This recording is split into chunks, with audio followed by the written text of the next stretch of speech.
Jesus que os seus discípulos entrassem no barco e fosse adiante para outra banda, enquanto despedia a multidão. E despedida a multidão, subiu ao monte para orar. E chegando já à tarde, estava ali só, e o barco estava já no meio do mar, açoitado pelas ondas, porque o vento era o contrário. Mas a quarta vigília da noite, dirigiu-se Jesus para eles, caminhando por cima do mar. E os discípulos, vendo-o caminhar sobre o mar, assustaram-se, dizendo: é um fantasma. Gritaram com medo. Jesus, porém, lhe falou logo, dizendo: tende bom ânimo, sou eu, não temais. Respondeu-lhe Pedro e disse: Senhor, se és tu, manda-me ir ter contigo por cima das águas. E ele disse: vem. E Pedro, descendo do barco, andou sobre as águas para ir ter com Jesus. Preste atenção no versículo de número 30. Mas, sentindo o vento forte, teve medo e começou a ir para o fundo. Clamou dizendo: Senhor, salva-me. Versículo 31. E logo Jesus, estendendo a mão, o segurou e disse-lhe: homem de pequena fé, por que duvidaste? Versículo de número 32, gostaria que encerrasse com a leitura da igreja, amém? A igreja, lendo versículo 32.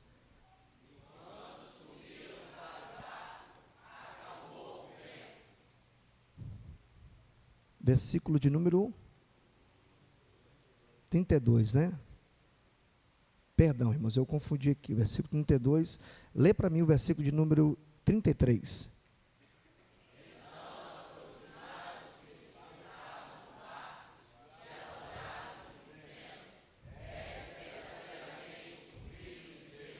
Amém? Soberano Deus e eterno Pai, Senhor, que o Senhor possa processar dentro do meu coração, Senhor, na minha faculdade mental, uma revelação, que o Senhor possa tocar, Senhor, nos corações da tua igreja, quando a palavra for proferida, Senhor. Jesus, que o Senhor possa transmitir à tua igreja uma palavra que venha edificar, que venha consolar, que venha exortar, mas que a tua igreja seja edificada nesta noite. Eu louvo o Senhor por essa oportunidade, em nome de Jesus, amém e amém. Meus irmãos, o capítulo de número 14 de Mateus, e esse episódio que agora acabamos de ler, é conhecido por muitos. Todos nós sabemos um pouco acerca desse episódio. Aos leitores da Bíblia, é um episódio bastante interessante, e quando a gente olha para o capítulo de número 14, nós vamos ver que Jesus, nesse capítulo de número 14, após realizar a multiplicação dos 5 pães e dos 2 peixinhos, e alimentar quase 5.000 pessoas, curar alguns enfermos, como diz as Escrituras, e a Bíblia fala que Jesus, ele teve íntima compaixão daquele povo.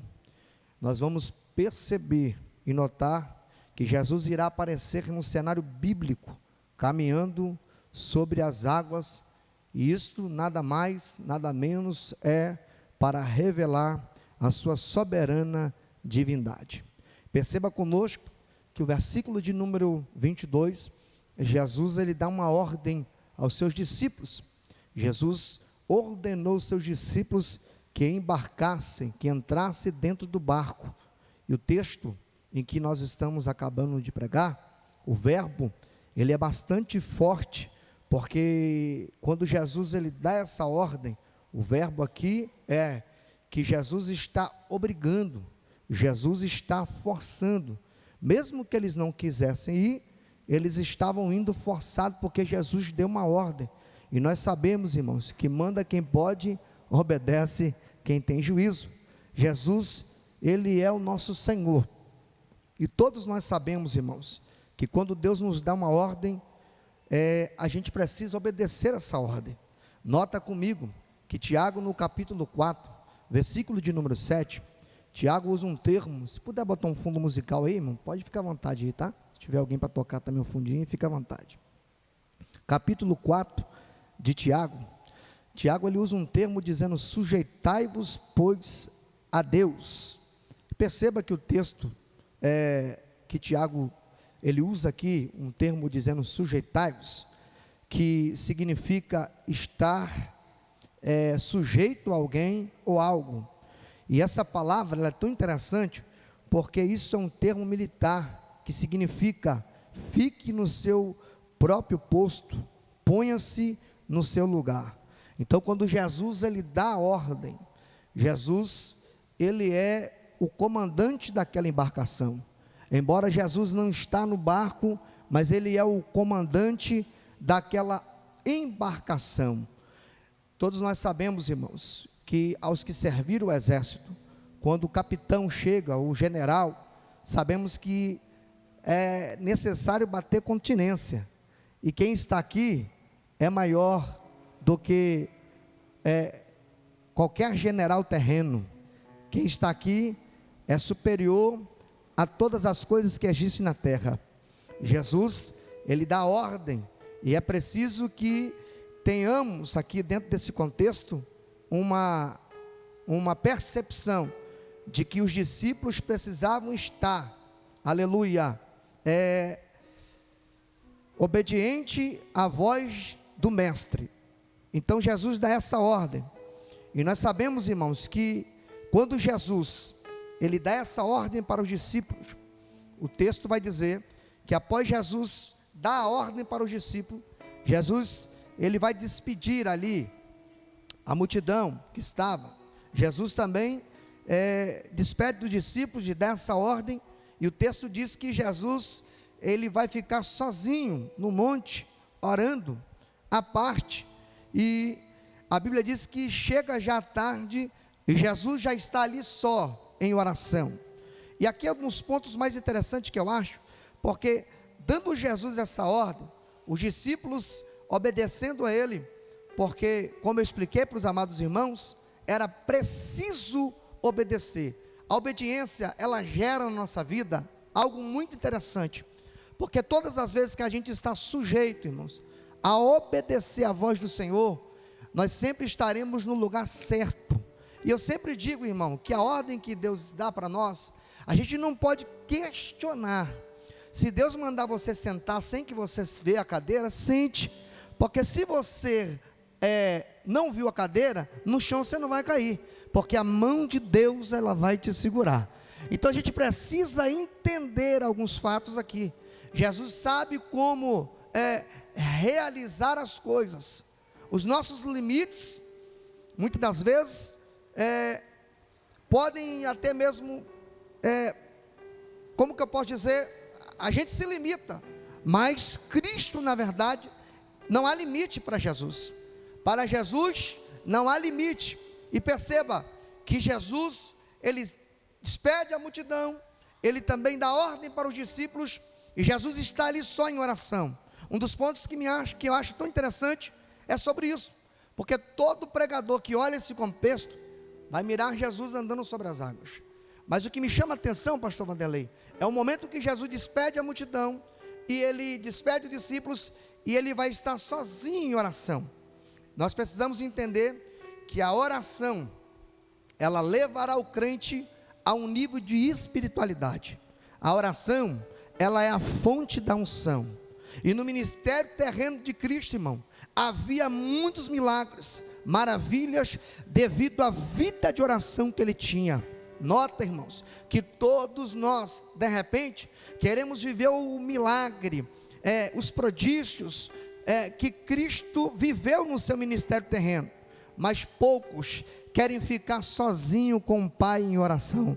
Mas o grande segredo aqui é isso, porque Mateus capítulo 6, versículo de número 6 diz que quando nós formos orar, nós devemos entrar no nosso aposento, entrar para dentro do quarto, fechar a porta, e ali em oculto, o Pai que está vendo, quando Ele for responder essa oração, Ele vai responder essa oração publicamente. Então a gente precisa entender alguns fatos aqui. Jesus está sozinho em oração. Jesus, Ele não aparece nesse cenário aqui, nada mais, nada menos, para se exibir, mas Ele nos dá uma lição tão forte, porque eu acredito, irmãos, se algum de nós que estamos aqui nessa noite, de repente, se nós fizéssemos um pedido para Jesus, de repente alguém diria que queria andar sobre as águas, alguém de repente diria que queria fazer o cego enxergar, o morto ressuscitar.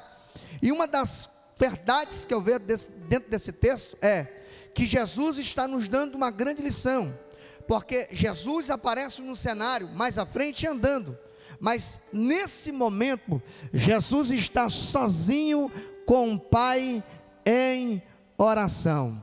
E o grande segredo, irmãos, do nosso ministério não é se exibir, é se esconder em oração, porque quando nós se escondemos em oração, nós vemos a mão de Deus trabalhando ao nosso favor. Dentro da igreja existe uma unção tão poderosa, que quando você ora, essa unção ela ativa. Os demônios não suportam ver um crente de joelhos dobrado orando.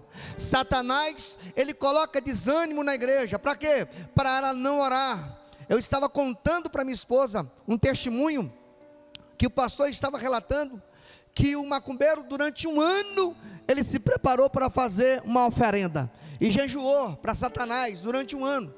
E quando ele foi ao lugar para oferecer aquela oferenda, num lugar, numa mata virgem, tinha uma casinha mais distante, e ele invocando o demônio, e nada do demônio descer, e quando de repente desceu um enviado, um demônio, e disse para ele que não adiantava ele fazer nada, porque não ia haver manifestações de demônio naquele momento. E aí ele perguntou o porquê. Ele disse: está vendo aquela casinha lá? Então, dentro daquela casinha tem uma crente ali, e ela estava orando, e o Deus dela revelou o que você estava fazendo aqui, e ela está com as mãos estendidas para cá, enquanto você está tentando invocar, ela está orando. Eu quero dizer para a igreja de Nova Carapina, quando nós oramos, a mão de Deus se estende ao nosso favor. Deixa eu dizer algo aqui, o cenário que Jesus vai aparecer andando, antes de Jesus aparecer andando, Ele está orando. O que a gente precisa entender, que o que Deus vai fazer, não vai fazer porque eu sou bonito, não vai fazer porque eu sou cheiroso, ou porque eu sou formoso, porque eu tenho estatura. Não, o que Deus irá fazer, Ele vai fazer através da oração. E se tem crentes aqui nessa noite que está entendendo que Jesus ainda opera através da oração, levante a sua mão e adore aquele que está sentado sobre o trono.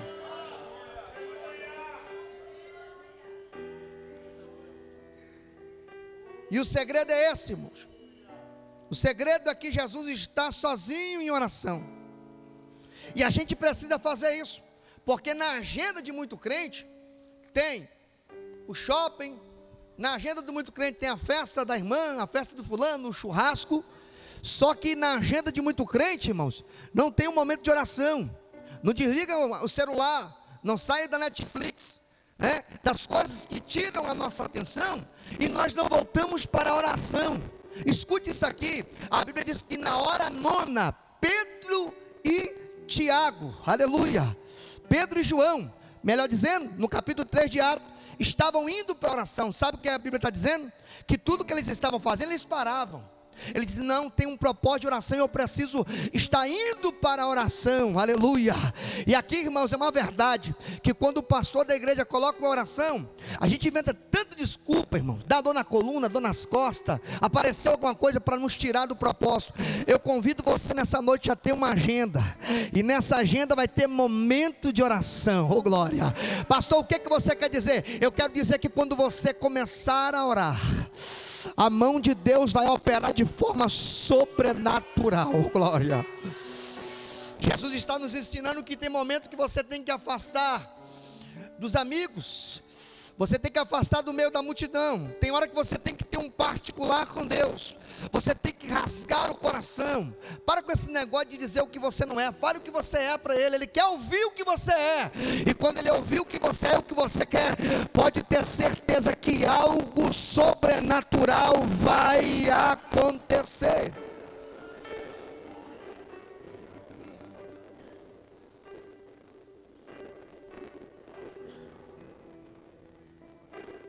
É tão interessante, irmãos, porque do versículo 14, versículo 24 é esse aqui, a Bíblia diz que, o verso 24 diz que o barco estava no meio do mar, açoitado pelas ondas, porque o vento era contrário.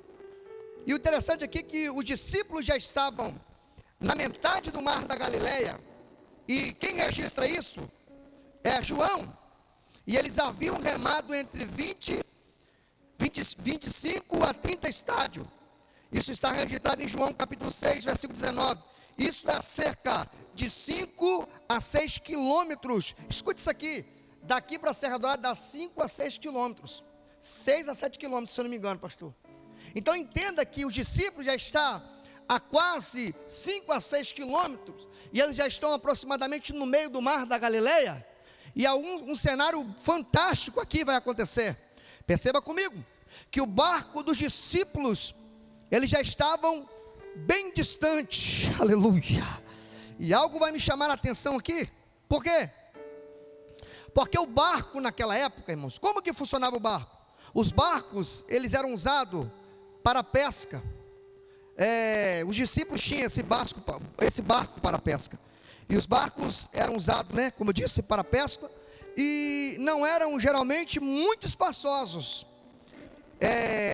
Esses barcos, eles tinham uma grande vela triangular, que era presa no mastro, no suporte, melhor dizendo, central, que pudesse apanhar o vento, e esse vento soprava, e o barco ganhava força, e o piloto do barco, ele ficava na parte de trás, com um grande remo na mão, e esse remo servia como um leme.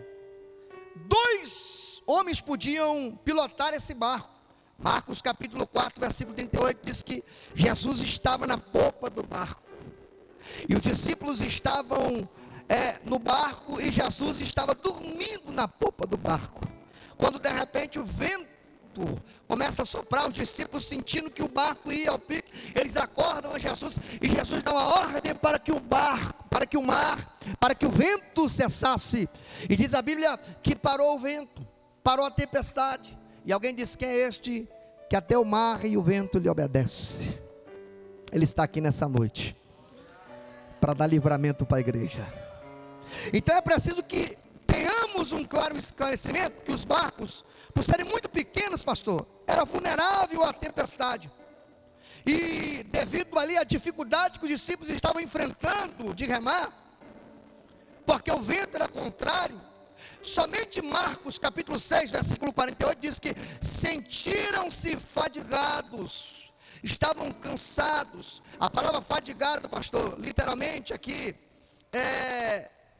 significa literalmente que eles estavam sendo provados pela tortura, e assim é a vida do crente. Nós somos provados, somos torturados espiritualmente, e o mundo espiritual quer que nós naufraguemos em nossa jornada.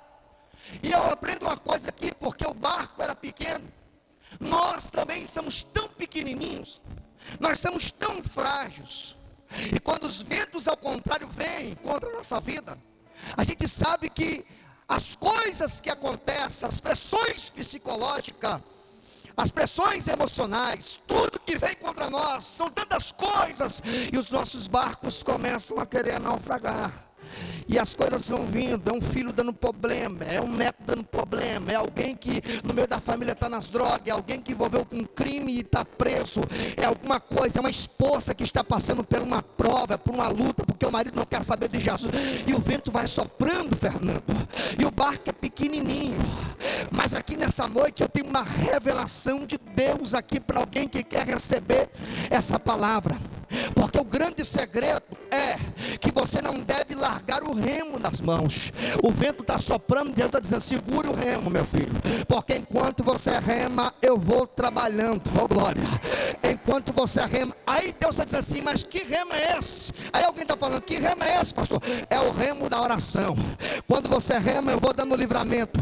Quando você rema, eu vou fechando a sepultura. Quando você rema, eu vou trabalhando na sua casa, na sua família. Deixa eu ver se tem alguém aqui que está com o remo da oração nas mãos, porque eu vejo aqui nessa noite Deus trabalhando de forma sobrenatural, e o Espírito de Deus está sussurrando no coração de alguém, diz assim: está passando pela prova, o barco está querendo afundar, mas eu te digo nessa noite, não largue o remo, porque enquanto você rema, eu vou trabalhando, cortando laço, fechando a sepultura, abrindo porta. Só quem recebeu essa palavra, levante a mão e adore o Cordeiro de Deus que está sentado entre os...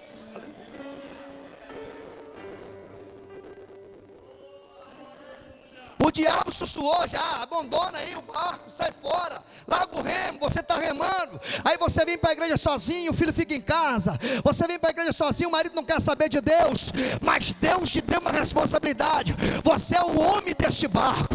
Você é os dois que ficam remando. E se você parar de remar, o barco para, naufraga. Deus está dizendo: não pare, continue remando.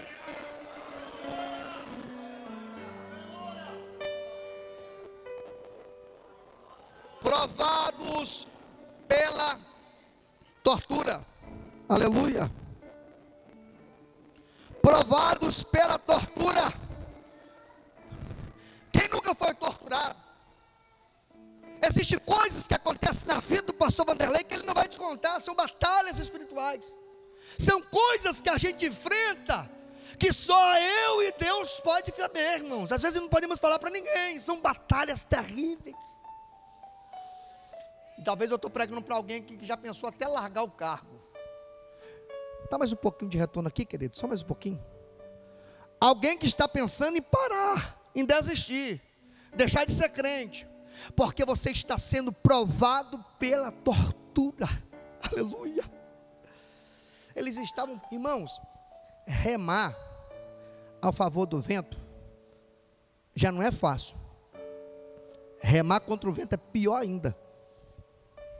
E eles estão remando porque o vento é ao contrário. Quando você rema contra o vento, você rema e não sai do lugar. Mas observe que não só havia o vento, também havia os açoites. O texto fala assim que eles estavam sendo açoitados. E a pergunta é: quais são os açoites, aleluia, da vida de um cristão? Que açoites são esses, pastor Fernando? Quais são? São as lutas constantes entre a carne e o espírito, causando dores na alma. Açoites aqui, no grego é basonizo, que significa testar metrais pela pedra de toque. Que é isso?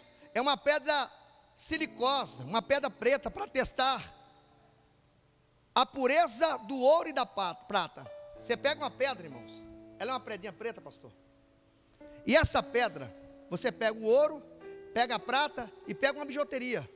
Você frisa nela, frisa o ouro, frisa a prata e frisa a bijuteria. Você vem com um líquido de teste e joga o líquido. Aquilo que não é ouro vai sumir da pedra. Mas aquilo que é ouro vai permanecer na pedra. Sabe qual é o líquido que testa o crente? Se chama o sangue do Cordeiro. Porque os fingidos não suportam o sangue do Cordeiro. Eu me lembro que um dia num curso teológico o pastor Joel me disse uma história. Ele disse para a classe que a irmã estava recebendo um anjo. Você deve ter ouvido esse testemunho, né? E a irmã estava fazendo culto lá. O anjo desceu lá e ela fazendo culto. Pastor, não vou mais para a igreja porque o anjo desceu lá. Desceu. E está uma benção, pastor. Está uma benção. Quando o anjo chegar lá, você canta aquele louvor. Pelo sangue, somos redimidos sim, pelo sangue carmesim. Diz o pastor que quando ela começou a cantar, o demônio fez assim, ó, explodiu o demônio, só ficou cheiro de enxofre.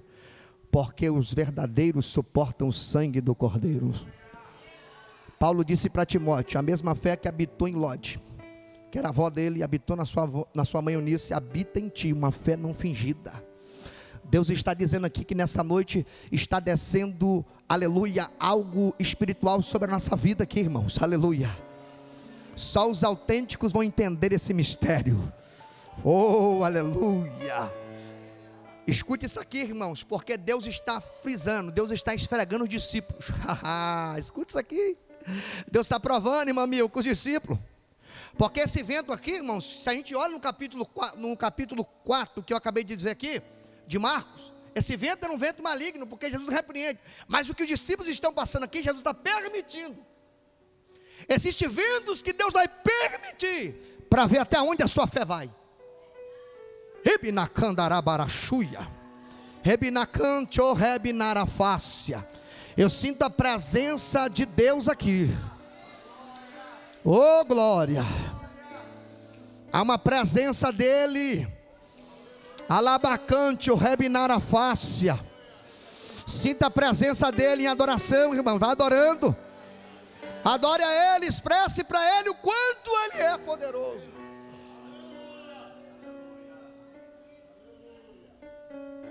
Escute isso aqui, meus amados. Os discípulos estavam sendo provados para serem aprovados dentro daquele barco. Deus nos prova. Vou repetir isso aqui, pastor, com a sua permissão. Deus nos prova.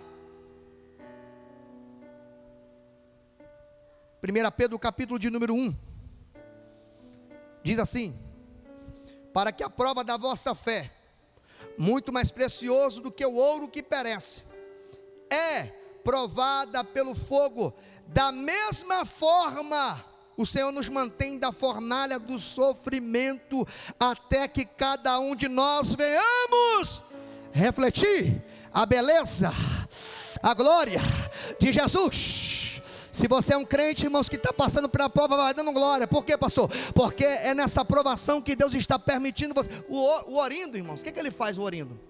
O orindo, ele pega o ouro, irmãos. Quando ele pega o ouro bruto, ele coloca o ouro no fogo, na fornalha bem quente. Ali ele vai tirar as impurezas do ouro. Só que quando o ouro está pronto, ele tira o ouro para fora. E ele vai olhar para o ouro. E o ouro só vai estar pronto quando ele vê a imagem dele no ouro. Tem crente que está falando assim: pastor, eu já não aguento mais essa prova, eu não aguento mais essa luta. Jesus está falando assim: não está pronto ainda não, vai para a fornalha. A Bíblia diz que o Senhor, em Joel, que Ele vai nos atrair até o deserto, e lá Ele vai provar os nossos corações. Deserto não é lugar para Deus matar crente, mas é lugar para Deus fortalecer crente. A prova, ela não mata, ela fortifica.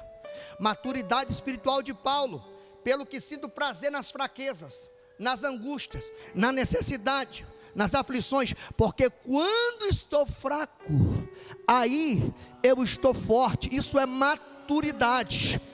Tem gente que quando a prova vem reclama, tem crente que até xinga palavrão. Mas eu vim aqui nessa noite para dizer: quando Deus está provando, Ele está testando, para ver se esse ouro é autêntico ou se esse ouro é falso. Deus está dizendo: eu estou provando, e enquanto eu provo, vai dando glória, porque depois que você sair da fornalha, você vai refletir a minha presença. Você não vai precisar tirar a carteira do bolso e dizer: eu sou pastor, eu sou presbítero, eu sou diácono. Alguém que vê você na rua vai dizer: lá vai um servo do Senhor, lá vai um servo, uma serva. Por quê? Porque você está refletindo na sua fala, no seu comportamento, no seu dia a dia.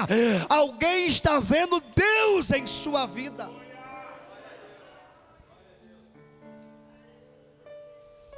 Aí Paulo vai escrever dizendo, em 2 Coríntios capítulo 3, versículo 18: mas todos nós, com o rosto descoberto, refletimos como um espelho a glória do Senhor, somos transformados de glória em glória, na mesma imagem, como pelo Espírito do Senhor.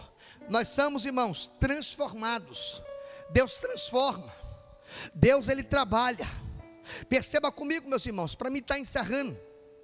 Perceba que o texto diz, no capítulo de Marcos, capítulo 6, verso 48, que perto da quarta vigília da meia-noite, entre 3 e 6 horas da manhã, Jesus veio ter com eles andando sobre as águas.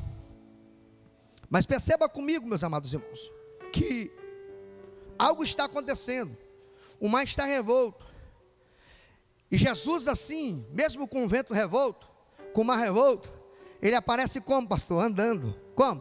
Por cima das águas. Aí Salmo de número 33, eu achei esse texto, eu fiquei muito maravilhado. Salmo 33, versículo de número 3 e 4, diz assim: os rios levantam, ó Senhor, os rios se levantam, seu ruído, os rios levantam as ondas, mas o Senhor nas alturas é mais poderoso do que os ruídos das grandes águas e o das grandes ondas do mar. Os ruídos das ondas estavam amedrontando os discípulos, a sorte estava amedrontando os discípulos que estavam no barco, mas o vento, os açoites, não estavam amedrontando Jesus que estava fora do barco. Jesus disse: vão, entre no barco. E talvez alguém perguntou: peraí, nós vamos entrar no barco, e como o mestre vai chegar lá? Como o mestre vai estar lá? Como o mestre vai para o outro lado? Deixa eu dizer uma coisa: Jesus não precisa de barco para chegar do outro lado. Escute, ele caminhou entre 5 a 7 quilômetros, o que significa, os discípulos estão no meio do mar, todo mundo olha esse cenário, mas imagina que Jesus está perto do barco, mas ninguém viu Jesus caminhando 7 quilômetros.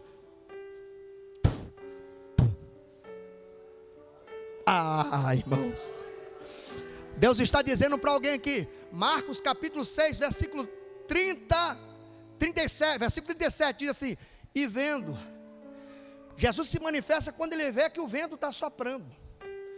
Deus está dizendo para alguém aqui: eu estou permitindo isso, mas na hora que eu ver que você não vai aguentar mais, eu me manifesto. Eu vou chegar, e quando eu chego eu mudo o ambiente. E alguém está perguntando como que ele vai chegar lá, se ele não tem barco, mas ele anda sobre as águas. Deus está dizendo para esta igreja: por você, ele atravessa o oceano, por você, ele desce nas profundezas do inferno. O salmista disse: para onde eu fugirei da sua presença? Se eu subir ao céu, lá o Senhor está, e se eu descer às profundezas do Hades ou no inferno, lá também o Senhor está. Há uma pergunta, e a pergunta é: para onde eu fugirei da sua presença? A lição é: Deus está permitindo o seu barco ser açoitado, as ondas bater, você pensar que vai dar tudo errado, mas ele está vendo, porque os olhos dele é como chama de fogo. Esse texto me indagou, porque se você ler o capítulo 6 de Marcos, versículo de número 37, se não fale, 47, não fale minha memória, não, 37, 47, deixa eu olhar aqui de novo aqui, irmãos, aguarda um momentinho aqui para mim não... Isso, versículo de número 47, diz o texto que Jesus está em terra. Corrige aí, pastor, dá uma olhadinha. Diz o texto que Jesus está em terra. Só que o texto fala assim, que vendo. Aleluia. Sabe o que Deus está dizendo para alguém aqui nessa noite? O que ninguém está vendo. Olha lá. Esse é o versículo de número. Olha lá. E sobrevendo a tarde, estava no barco, no meio do mar, estava em terra. Estava sozinho em terra. O versículo 48 que diz, vai irmãos, versículo 48, ó. E vendo que se fadigavam em remar. Jesus está em terra. E ele aparece num cenário que, quando ele percebe que os discípulos estão perdendo a força, porque Jesus, irmãos, ele sabe até onde o seu servo aguenta. Ele não vai deixar você levar uma coisa que você não está aguentando. Ele está permitindo a prova, aleluia. Ele está permitindo você se desgastar, você passar por essa batalha emocional, aleluia. Ele está permitindo esse negócio aí para você saber que ele é poderoso para acalmar o vento. Ele vai chegar. Quando ele chegar, esse negócio vai mudar. Quando ele chegar, o barco que parece que vai afundar, não vai afundar. Ele está no controle do mar. Ele manda, ele desmanda. E só quem entende isso, levante a mão para adorar. Eu me sinto tão alegre aqui, pastor, nessa noite. A minha alma está transbordando de alegria. Olha para cá. Porque o que te amedronta, o que te causa medo, o que te faz pavor, não amedronta o seu Senhor, não traz medo para Ele, porque aquilo que está aterrorizando os discípulos, Jesus está vindo andando. Eu não sei qual é o problema que você tem passado, mas entregue na mão dEle. Eu acho tão lindo isso aqui, porque quando Deus me deu essa revelação, eu escrevi essa mensagem, pastor, mais ou menos 10 anos atrás, mais ou menos entre 7 ou 10 anos atrás. E quando eu olhei isso aqui me deu um espanto, porque o texto fala que assustaram quando eles viram Jesus andando. Disseram: é um fantasma. E a primeira coisa que eu gostaria de compartilhar com vocês aqui, que o cenário ali já é um cenário assustador, madrugada, escuro. Quando você entra no mar, irmão, não tem luz, escuro. Naquela época era pior ainda, escuro. Aí aparece um fantasma. Aparece Jesus andando e alguém vai dizer assim: é um fantasma. Ficou todo mundo apavorado. Marcos diz que todo mundo estava assustado, apavorado. Todo mundo estava com medo. Aí a pergunta é: que tipo de fantasma tem perturbado o seu ministério? Talvez porque existe fantasma que causam dor na alma. Fantasma chamado depressão. É preciso que cada um de nós venhamos tirar os olhos dos fantasmas e colocar os olhos em Jesus. Esses fantasmas causam em nós dores na alma terrível. Hebreus 12, versículo de número 2 diz: olhando para o autor e consumador da fé, a qual que pelo gozo estava proposto, ele suportou a cruz e desprezou a afronta. Tira os olhos dos fantasmas, olhe para Jesus. Deixa eu te explicar isso aqui, você vai entender, porque isso aqui é uma cura para a alma. Os discípulos estavam num cenário escuro, apavorados. Eles conheciam o mar da Galileia, mas não estavam conhecendo naquele momento. Saiu do controle. Ninguém conseguiu segurar o remo e levar o barco, porque tem hora que sai do controle. E aí começa a vir um espanto dos fantasmas. Alguém já chegou na casa e disse assim: eu vou assassinar o seu filho. Aí os fantasmas começam a vir na mente: meu filho vai ser morto. E a gente não consegue olhar para o Nazareno, mas olhamos para o fantasma. Deixa eu te dizer esse negócio aqui, para você entender. Porque quem está ali não é um fantasma, quem está ali é Jesus. O medo bloqueia você ver Jesus vindo sobre as águas. O medo faz você enxergar o fantasma, mas a fé faz você enxergar Jesus. Está vendo essa Bíblia? Pastor, está vendo essa Bíblia? Saudosa Dona Marina, quando estava no presídio, ela disse: eu vou comprar uma Bíblia para o meu filho, porque tem gente pagando caixão, em vez de estar comprando um terno para o filho. Eu vou dizer esse negócio aqui, porque esses são os fantasmas que nos aterrorizam. E Deus está dizendo assim: use a sua fé, mulher.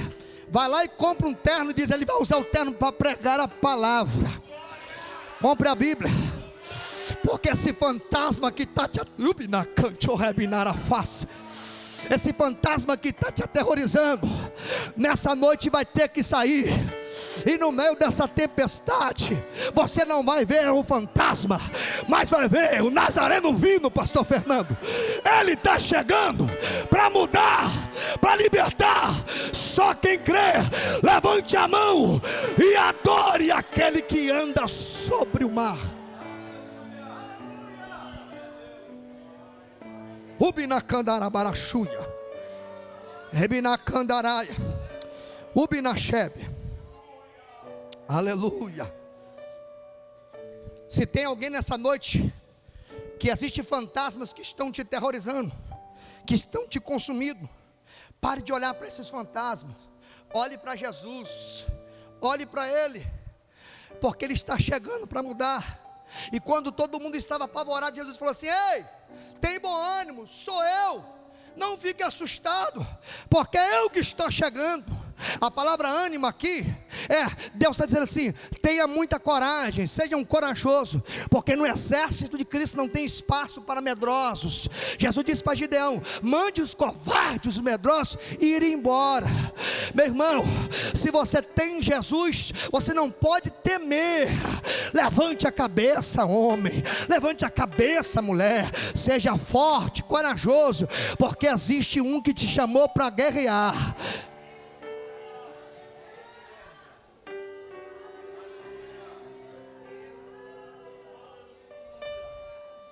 Aleluia, aleluia. O texto diz que Jesus, vendo que eles estavam apavorados, ele disse: sou eu, não temas. Eu acho interessante, pastor, para me terminar, porque a hora já foi, que essa é a mesma expressão. Eu sou bem curioso, tá, irmão? De repente você ouviu essa mensagem de outra forma em algum lugar, mas escute isso aqui. Jesus disse assim: ó, não temas, sou eu. Aleluia. E essa é a mesma expressão de Marcos não, de João, no capítulo 18, quando os soldados, capítulo 18, versículo 6, se não falha minha memória, quando os soldados romanos foram prender Jesus, só que sem saber quem era Jesus, olha lá, e quando pois lhe disseram: sou eu, recuaram e caíram. Escute isso aqui, irmãos, porque o Evangelho de João revela a divindade de Cristo.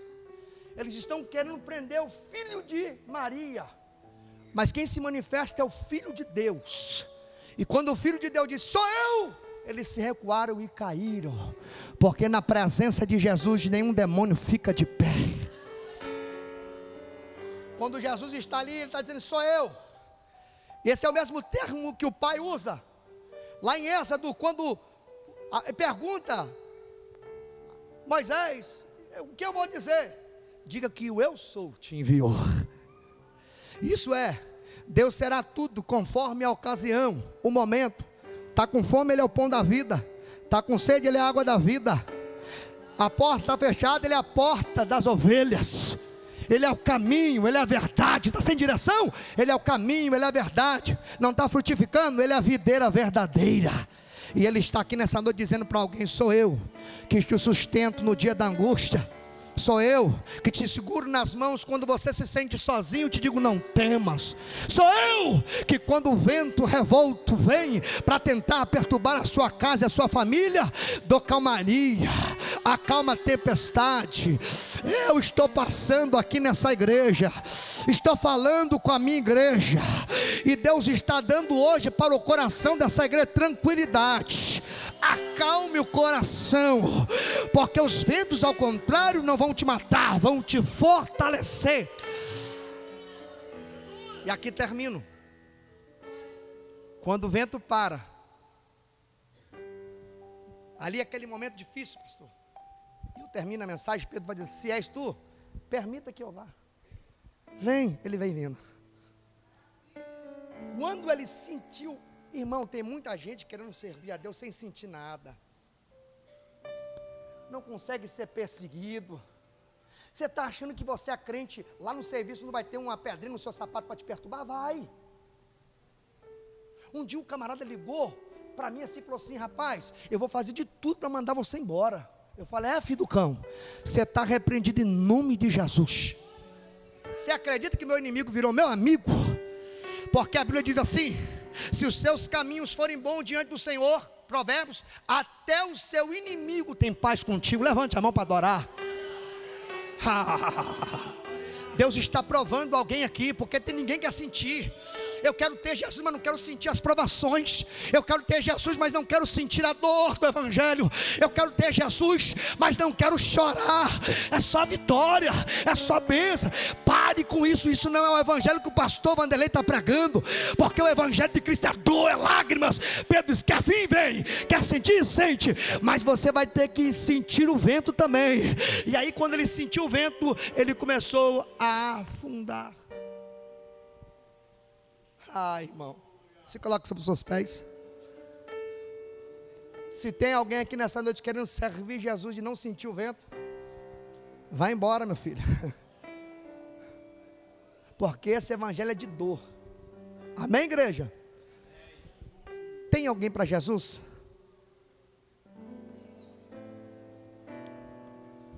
Tem alguém para Jesus nessa noite? Você que está afastado, de repente tem algum fantasma aterrorizando a sua alma. Jesus está te chamando aqui nessa noite. Mas vem para sentir o vento. Aonde está a primeira alma para Jesus? Se não tem, Deus abençoe. Pastor, muito obrigado. Vamos orar? Em nome de Jesus. Coloque a mão no seu coração.